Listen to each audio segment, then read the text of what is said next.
Dan dari kita tak dapat cash. Dia tak akan bagi cash. Okey, satu lagi ya. Apa yang kabinet panjang bincang waktu itu?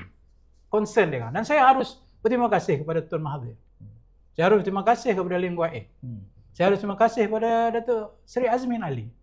Saya harus berterima kasih kepada semua anggota kabinet yang ada hari itu, daripada DAP, daripada Amanah dan daripada PKR. Mereka menyokong ini sebagai melihat ini bukan soal Menteri Agama. Ini adalah soal kepentingan negara. National interest yang melibatkan satu institusi umat Islam yang paling berprestij. Okay. Mereka semua antara yang menjadi panjang bincang adalah di sebalik persetujuan itu ialah kalau kita suntik 19.9 bilion begitu saja, ia akan menjejaskan kita punya rating, sovereign rating kita. Maka tahap keberhutangan kita akan meningkat. Dan kita akan turun tier B atau tier C.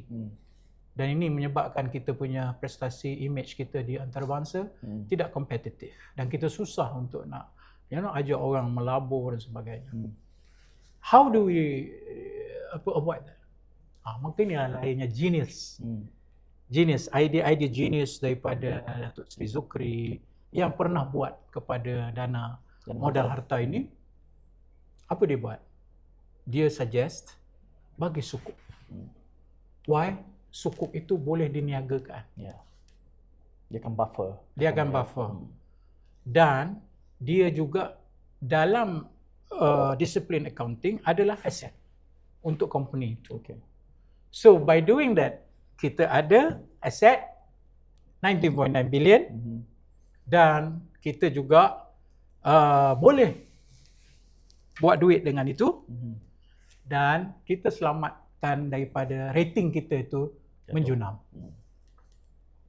Maka kabinet setuju. Bila persetujuan itu semua dibuat, maka dia bagi kita 2 tranche ataupun 2 tahap. Satu first tranche dia bagi 10 billion or 9.9 billion begitu. Satu tranche lagi dia bagi 10 billion lagi. Another 10 billion. So, ini cerita yang orang maki saya ni. Ini cerita orang maki saya. Saya kata tadi kan dekat Said, apa pun jangan tak bagi dividen. Tapi mesti fulfill 2 kriteria. Alhamdulillah. Allah memberikan kita satu jalan keluar. Kita telah pun mengimbangi aset kita. Waktu itu 74 bilion lebih kurang aset. Dia terbalik-balik. 74 bilion kita punya aset. Dan kita punya tanggungan lebih kurang dalam 73, 72. So kita sudah melebihi atau istilahnya balance balik liability dengan aset ini. Dan kita juga ada untung daripada persen sukuk yang kita ada. And ini adalah premier sukuk, bukan sukuk tahap A. Ini tahap A++ punya sukuk. Dan alhamdulillah kita dalam masa 6 bulan daripada 2018 tu sampailah Jun begitu, kita telah berjaya mengimbangi dalam masa 6 bulan dan kita keluarkan hibah pada tahun 2019 itu dengan kadar 1.25% pada lebih kurang 973 juta untuk 9 juta pendeposit. Itu yang orang maki saya. Tapi dia tak tahu dia maki saya tu. Yang proses saya lalui. Ya, dengan susahnya saya membuat keputusan itu. Manusia siapa yang tahu kita nak cerita apa waktu itu kepada manusia. Dia tak faham liability asset. Dia duk dapat 6%. Mai Mujahid 1.25%. Tapi alhamdulillah tidak berlaku panik, tidak berlaku withdrawal, tidak berlaku bank run, tidak ada semua itu. Dan disitulah bermulanya episod tabung haji dipulihkan. Turnover balik. Dan kita namakan restructuring balik. Dan di situ jugalah bermulanya episod fitnah memfitnah. Menjual aset. Lim Guat Eng tu sebab SPV. Jadi Mujahid jual kat Lim Guat Eng. Dia tak tahu SPV Lim Guat Eng itu bukan Lim Guat Eng. Dia adalah satu institusi. MOF. Kalau Said jadi, Said lah jadi menteri. Hari itu Zafrul lah jadi menteri. So apa isu dia? Tapi kan mudah untuk kita cetuskan kemarahan orang dengan apa orang kata isu rasis ini. Dan begitulah seterusnya dia berjalan cantik. Dan next year waktu jatuh kerajaan 2020, ya, apa kita boleh buat? Qulillahumma malikal mulk. Kita terima. Waktu itu bila dia keluarkan dividen pada tahun 2020 for 2019 punya itu, dia sudah meningkat kepada 2.05% tak silap saya. Ini adalah progres yang sangat-sangat baik. Jadi aset yang sakit tu kita dah tak tanggung. Dan antara hikmah besarnya saya, Allah ini cerita Allah ni, bukan mujahid, bukan tak ada. Ini Allah. Sebab kita minta kat dia. Kita ada kuasa, tapi kuasa itu apakan daya kita manusia. Dia yang bagi dorongan dia. Okey, apa jadi? Ingatlah COVID. You imagine kalau saya tidak pindahkan hotel, included 9.7 tu ialah hotel-hotel lah antaranya. Kalau saya tidak pindahkan, masa tu kita semua tahu industri hotel habis tutup kedai. Bayang apa akan jadi kepada tabung haji kalau kita pegang benda tu. Kami kena suffer, yang performing asset ni kena bagi duit dia dekat. How are we going to survive? Satu. Yang kedua, TH Heavy Engineering. 2 tahun, 3 tahun lepas kita buat pemindahan aset, TH Heavy Engineering tidak mampu untuk mengikut obligasi fiduciary bursa saham. Sebab dia di daftar saham. Di bursa. Dia telah dikategorikan P17. 2023? No, earlier. Maksudnya 2021 je. Maksudnya bankrupt habis lah. You imagine kalau kita pegang tu. Apa yang kita kena buat? Kita akan tanggung semua masalah tu. Jadi saya bersyukur kepada Allah Subhanahu Wa Taala. Hikmah di sebalik itu, orang tak nampak, orang maki saya. Tapi orang tak nampak bila kita pindah, alihkan tu, kita dah selamat ni, tak kena dah ni. Datuk Seri, kemarahan, saya membaca senario itu dengan cuba mendalami elemen-elemen emosinya itu. Kemarahannya adalah kerana ketika mana proses turning over itu berlangsung, dividen yang ditawarkan ketika mana Datuk Seri Menteri Agama terlalu kecil berbanding sebelum itu. Sebelum proses itu berapa? Ratus berbanding 6.7.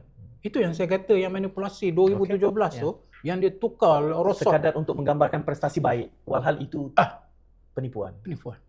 Yang nilai apa tu tadi tu, rosot tu, yang sampai 90%, that was 2017.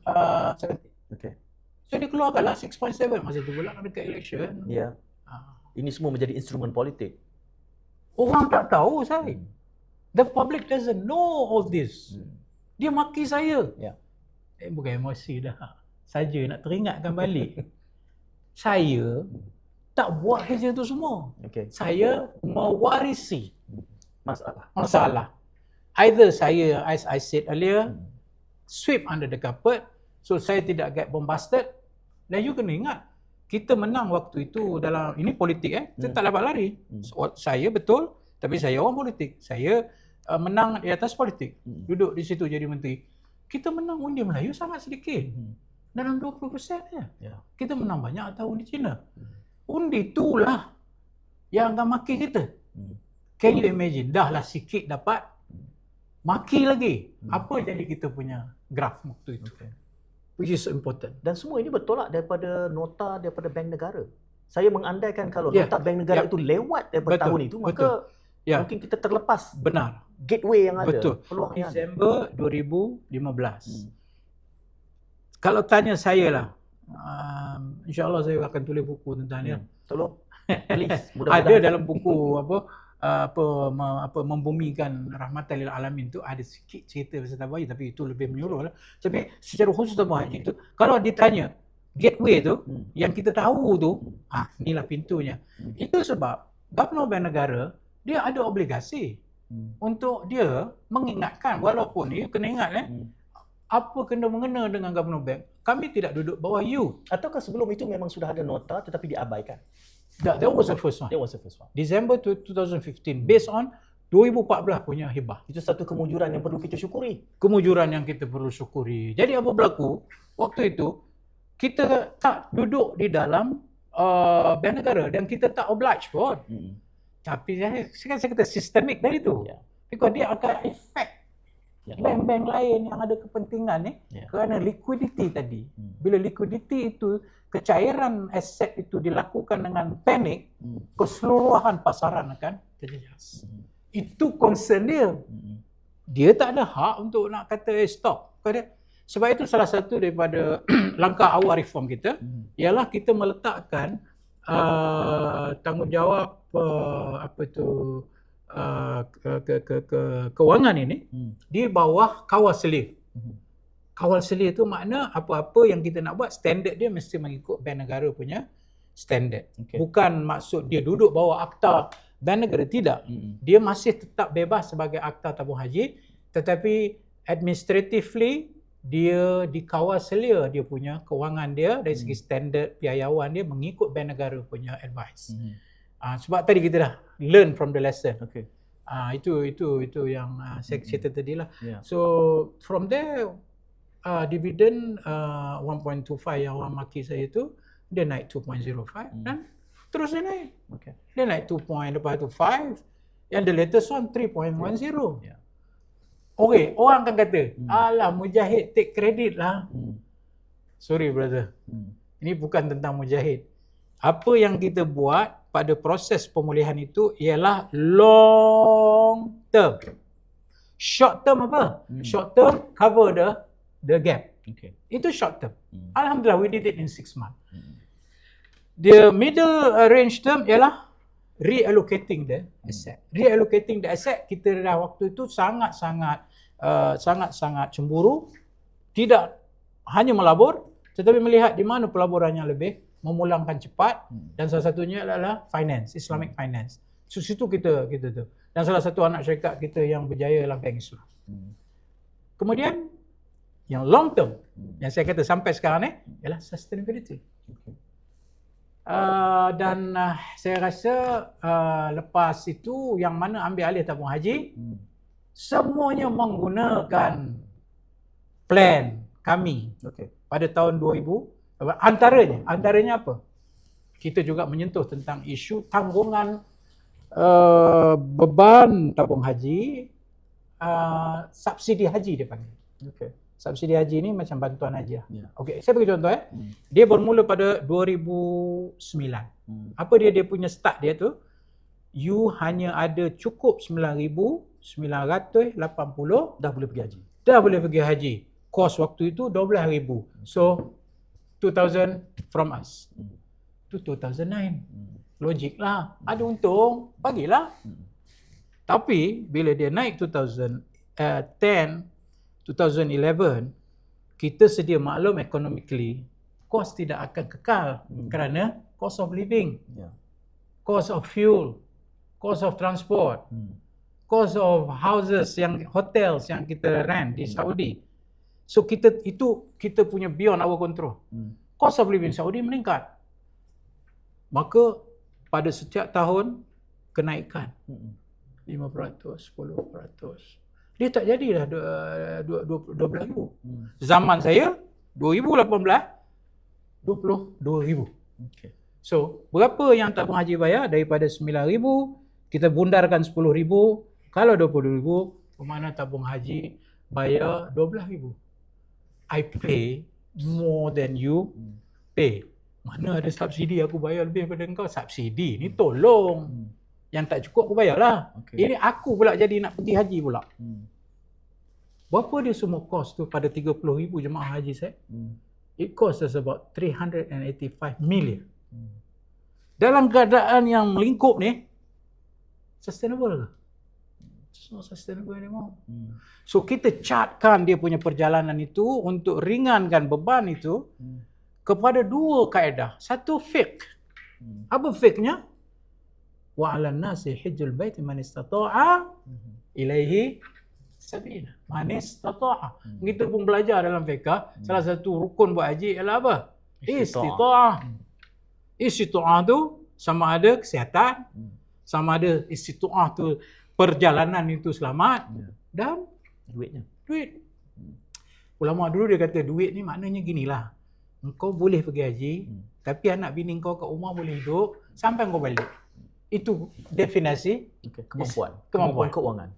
So why kami menampung kemampuan itu. Sedangkan dalam fiqh kata pergi atas kemampuan. Ya.